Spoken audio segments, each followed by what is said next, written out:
Hi friends. నేను మీ నరసింహ. తెలుగు పల్లవి ఛానల్‌కి స్వాగతం. ఫ్రెండ్స్, ఈరోజు మనం చెప్పుకోబోయే కథ శని దోషం.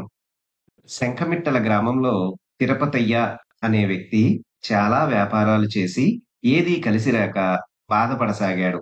అలా బాధపడుతున్న సమయంలో అతని భార్య లక్ష్మి, "ఏవండీ, మీకు జాతకం సరిగ్గా లేనట్లుంది. ఏ వ్యాపారం చేసినా నష్టపోతున్నారు. అందువలన పక్క గ్రామంలో ఉన్న వెంకటయ్య అనే జ్యోతిష్యుడి దగ్గరకు వెళ్లి మీ జాతకం చూపిస్తే ఆయన మంచి మార్గం చెప్తాడు" అన్నది. వెంటనే తిరుపతయ్య భార్యతో కలిసి బండి కట్టించుకొని జ్యోతిష్కుడి వద్దకు వెళ్ళాడు. వెంకటయ్య వద్ద రద్దీగా ఉన్నందువల్ల కొంచెం సేపు తర్వాత తిరుపతయ్య భార్యతో ఆయన దగ్గరకు వెళ్ళాడు.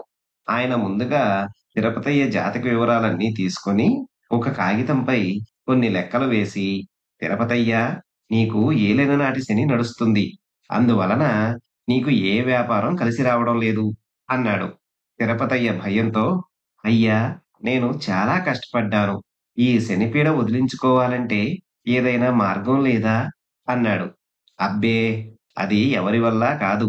నీకు శనిపీడే కాకుండా ఇతర గ్రహాల పరిస్థితి కూడా అనుకూలంగా లేదు. రాహుకేతువులు కూడా ప్రతికూల స్థానంలో ఉన్నారు. ముందు నువ్వు శాంతి చేయించకపోతే ఇంకా ఎన్నో దుష్ఫలితాలు ఎదుర్కోవలసి ఉంటుంది. ఏ వ్యాపారం పెట్టినా లాభాలు అస్సలు సంపాదించవు. పైగా నీకు ప్రాణగండం ఉంది" అన్నాడు వెంకటయ్య. అది విన్న వెంటనే లక్ష్మి బాధతో, "అయ్యా, మాకు మంచి జరగాలంటే ఏం చేయాలి? ఏదైనా పూజలు జరిపించమంటే జరిపిస్తాను" అన్నది. "లేదు, నేను డబ్బుకు ఆశపడి జ్యోతిష్యం చెప్పడం లేదు. ఏదో ఆ భగవంతుడి దయ వల్ల నాకు వచ్చిన విద్యతో నలుగురికి మేలు చేయాలన్నదే నా అభిమతం. కావాలంటే ఓ పని చేయండి. మీరు శనిదేవుని వాహనమైన కాకిని బంగారంతో చేయించి నువ్వులు, నల్లగుడ్డతో ఓ బ్రాహ్మణుడికి దానం చెయ్యండి. దాంతో మీకు శనిపీడ విరగడవుతుంది. వ్యాపారం బాగా పెరుగుతుంది" అన్నాడు. "మీరు చెప్పినట్లు చేస్తే మా కష్టాలు తీరతాయా?" అని తిరుపతయ్య అడిగాడు. "తప్పకుండా మీ కష్టాలు పోతాయి. మీరు ఇచ్చే దానం నిజమైన బీద బ్రాహ్మణుడికి చెందాలి. ఆ భగవంతుడు మీ ఇంటికి దానం తీసుకోవడానికి పంపిస్తాడు. ఆ బ్రాహ్మణుడు నల్లగా ఉంటాడు. మెల్ల కన్నుతో ఎత్తు పళ్ళు ఉంటుంది. ఎందువల్లనంటే మీకు దానం గురించి చెబుతుంటే నాకు ఈ రూపం నా మదిలో మెదిలింది. అంతా ఆ దేవుడి దయ" అని రూ. 10 మాత్రం తీసుకొని వారిని పంపాడు. తిరుపతయ్య వద్ద ఉన్న డబ్బు భోజనశాల ఏర్పాటుకు సరిపోతుంది. బంగారంతో కాకిని చేయాలంటే ఎలా కుదురుతుంది? తన భార్య నగలు కరిగించి కాకిని చేయాలనుకుని నగలు తీసుకొని ఆభరణాలు తయారు చేసే రామ్మూర్తి వద్దకు వెళ్లి బంగారు కాకిని చేయమని చెప్పాడు. అది విని రామ్మూర్తి, "తిరుపతయ్య, ఏదైనా శాంతి చేయించాలని వెంకటయ్య వద్దకు వెళ్ళావా?" అని అడిగాడు. తిరుపతయ్య ఆశ్చర్యంతో, "అరె! ఈ సంగతి నీకెలా తెలుసు?" అన్నాడు. "ఇది అందరికీ తెలిసిందే. ఈ చుట్టుపక్కల ఎవరు శనికి శాంతి చేయించాలన్నా బంగారు కాకి చేయించి దానం చేయమని చెప్తుంటాడు. తాహత లేని వారికి మరో మార్గం ఉంది. అది మీకు చెప్పలేదా?" అని అడిగాడు రామ్మూర్తి. "మాకు ఆ సంగతి చెప్పలేదు. నీకు తెలిస్తే చెప్పు" అన్నాడు తిరుపతయ్య. "ఈ కాలంలో బంగారం ధర అంతా పెరిగిన తర్వాత ఎవరైనా బంగారంతో శాంతి పూజ చేయిస్తారా? దానికి బదులు 19 శనివారాల పాటు నల్ల కాకులకు కడుపు నింపాలి. అప్పుడు శని దోషం నివారించబడుతుంది" అన్నాడు రామ్మూర్తి.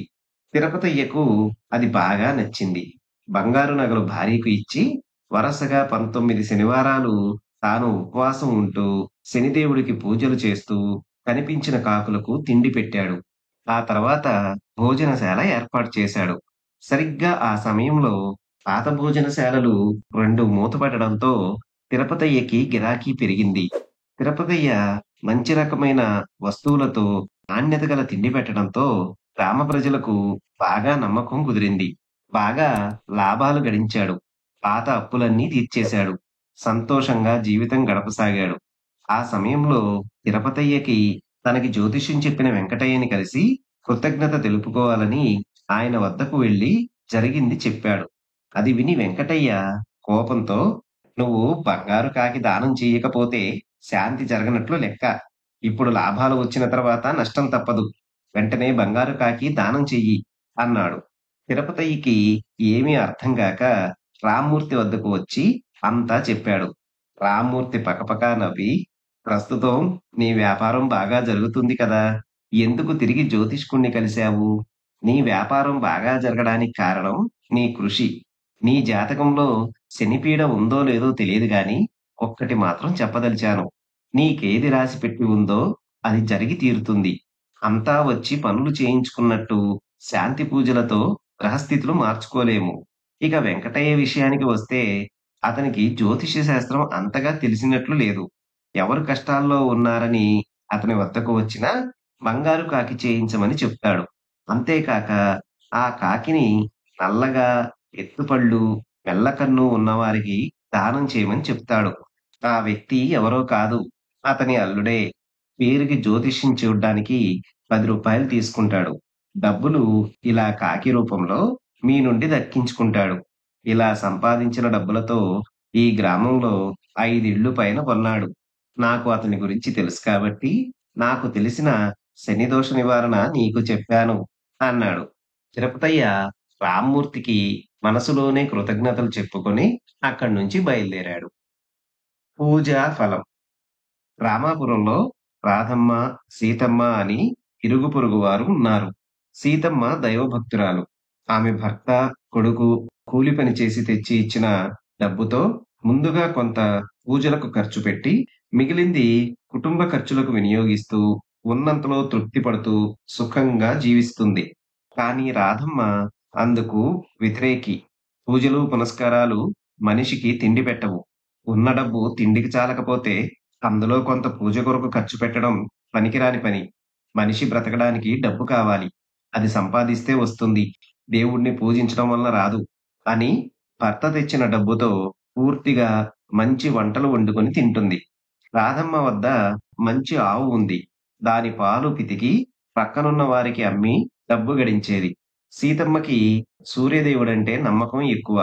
కనిపించే దేవుడని ప్రతి ఆదివారం రాధమ్మ వద్దకు వెళ్లి ఆవు పేడ తీసుకువచ్చి ఇల్లు అలికి అందంగా ముగ్గులు పెట్టి తలంటు స్నానం చేసి సూర్యదేవుని ఆరాధించి ఆ తర్వాత గాని భోజనం చేసేది కాదు.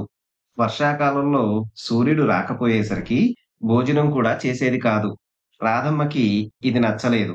తన ఇంటి పేడను తీసుకువెళ్లి ఆమె ఇల్లు అలకటం ఎందుకని, ఆ పేడని ఎవరికైనా అమ్మితే ఏదో డబ్బులు వస్తుంది, లేదా పిడకలుగా తయారు చేసుకోవచ్చునని మనసులో అనుకొని ఆదివారం నాడు పేడ కొరకు వచ్చిన సీతమ్మతో, ఇక నుండి నీకు మా ఆవు పేడ ఇవ్వను. నువ్వు వేరే ఎవరినైనా అడిగి తీసుకో అని పంపేసింది. ఇంటికి వచ్చేటప్పుడు ఆవు పేడ తీసుకురమ్మని భర్తకి, కొడుక్కి చెప్పింది సీతమ్మ. వాళ్ళు సరేనని చెప్పి వెళ్లి కూలీ పనుల్లో మునిగిపోయారు. అందువలన సూర్యునికి నైవేద్యం పెట్టలేదు. తాను పచ్చి మంచినీరు తాగకుండా ఉపవాసం ఉండిపోయింది. ఆ రోజు రాత్రి సీతమ్మ కలలో సూర్యభగవానుడు కనిపించి, సీతమ్మ, ఆవు పేడ లేక ఇల్లు శుద్ధి చేయలేదని నాకు నైవేద్యం మానేశావా? అయితే నీకు మంచి ఆవు దూడలను ప్రసాదిస్తాను. ఇకపై నాకు నైవేద్యం మరవవద్దు అని అదృశ్యమయ్యాడు. సీతమ్మకు కలపై ఎంతో నమ్మకం కుదిరింది. ఆ రోజు సాయంత్రం వరకు భోజనం చేయలేదు. సాయంత్రం వీధి గుమ్మం దగ్గర కూర్చుని అస్తమించే సూర్యుడిని చూస్తూ ఉండిపోయింది. అప్పుడు తెల్లటి ఆవు, అందమైన ముద్దులొలికే దూడ తన ఇంటి వైపు రావడం కనిపించింది. సీతమ్మ ఎంతో సంతోషపడింది. ఆవు, దూడ తిన్నగా తన ఇంటి ముందు వచ్చి ఆగాయి. సీతమ్మ ఆవుకు నమస్కరించి తన ఇంటిలోకి తోలుకుపోయింది. ఎదురింటి నుండి అంతా గమనిస్తున్న రాధమ్మ పరిగెత్తుకు వచ్చి, సీతమ్మ, ఇది కామధేనువులా ఉంది, నీకెక్కడిది అని అడిగింది. కలలో సూర్యుడు ఇల్లు అలకడానికి పేడ కోసం ఆవును పంపుతానన్నాడు కదా, ఆయన నా కోసం పంపాడు అన్నది సీతమ్మ. రాధమ్మ పకపకా నవ్వుతూ, సూర్యదేవుడు పేడ కొరకు ఆవును పంపడం ఏమిటి నీ పిచ్చిగాని, ఇది ఎవరో గొప్పింటి వారి ఆవులా ఉంది. మన జమీందారు గారి వద్ద ఇలాంటి ఆవులు చాలా ఉన్నాయి. వారి పశువుల మంద నుండి తల్లి పిల్ల తప్పుకొని ఇలా వచ్చినట్టుంది. నువ్వు ఏదో దేవుడు పంపాడని భ్రమపడుతున్నావు. నా మాట విని దాన్ని జమీందారుకు అప్పజెప్పు, లేదా నీకు శిక్ష పడుతుంది అన్నది. నాకు దేవుడు పంపిన ఆవును జమీందారుకు ఎందుకు ఇవ్వాలి? అది తప్పు అంటూ సీతమ్మ లోపలికి వెళ్ళిపోయింది. కానీ రాధమ్మకి అంత మంచి ఆవు సీతమ్మ దగ్గర ఉండడం ఇష్టం లేదు. అందువలన తిన్నగా జమీందారు వద్దకు వెళ్ళి, "అయ్యా! మా ఎదురింటి సీతమ్మ మీ ఆవు దూడలను ఇంట్లో కట్టేసుకుంది. నేను ఎంత చెప్పినా వినడం లేదు. మీ సేవకులను పంపండి" అన్నది. ముందు జమీందారు తన సేవకులను పిలిపించి, తన ఆవులను లెక్కపెట్టమని చెప్పి, అన్నీ సరిగా ఉండడంతో ఆ ఆవు తనది కాదని రాధమ్మని పంపేశాడు. సీతమ్మ ఆవు దూడలను ఎంతో ప్రేమగా చూసుకోసాగింది. ప్రతిరోజు ఆవును పూజ చేస్తూ, రోజూ పేడతో ఇల్లు శుభ్రం చేసి, ప్రతిరోజు సూర్యుడికి నైవేద్యం పెట్టేది. ఇంకా ఆవు పాలు తమకి సరిపోగా మిగిలింది అమ్ముకోసాగింది. అదేమి విచిత్రమో గాని ఆవు వచ్చినప్పట్నుంచి సీతమ్మ దరిద్రం పోయి 4 డబ్బులు కూడబెట్టసాగింది. సీతమ్మ ఆవు పాలు రుచిగా ఉండడంతో రాధమ్మ వద్ద కొనేవాళ్ళు సీతమ్మ దగ్గరికి పాలు కొరకు రాసాగారు. ఆవు పాలు ఎక్కువగా ఇవ్వసాగింది. అప్పట్నుండి రాధమ్మకి ఇంకా సీతమ్మపై పగ పెరిగింది. సీతమ్మ అంత బాగా అభివృద్ధి చెందడానికి కారణం ఆవు. అందువలన ఆవును చంపడానికి నిశ్చయించుకుంది. మరునాడు పురుగుల మందు తీసుకొని సీతమ్మ ఆవు తాగే కుడితి నీటిలో కలపడానికి వెళ్ళింది. ఆ సమయంలో సీతమ్మ ఇంట్లో ఉంది. పురుగుల మందుతో ఇంటి ఆవరణలోకి వస్తున్న రాధమ్మ కాలికి తేలు కుట్టింది. అంతే, పెద్దగా అరుస్తూ రాధమ్మ కింద పడింది. ఆమె చేతిలోని పురుగుల మందు అంతా కింద పడి చెల్లాచెదురైంది. ఆమె అరుపులకు వచ్చిన చుట్టుపక్కల వాళ్ళు రాధమ్మ పక్కన పడి ఉన్న ఆ పురుగుల మందు చూసి ఆమె దుష్టాలోచన పసిగట్టి, మంచి వాళ్ళకి అన్యాయం చేయాలనుకుంటే నువ్వే నాశనమైపోతావు. ఏదో సీతమ్మ దైవభక్తిలో ఉంది. అందుకు ఆమెను దేవుడు కరుణించాడు. ఇకపై నీ దుష్టాలోచనలు మాని బాగా ఉండకపోతే ఈసారి తేలు కాదు, పాముతో దేవుడు నిన్ను చంపిస్తాడు అని తిట్టి వెళ్ళారు. రాధమ్మ మెల్లగా పైకి లేచి సిగ్గుతో తన ఇంటి వైపు వెళ్ళిపోయింది. చూశారు కదా ఫ్రెండ్స్, ఇది ఈ రోజు కథ.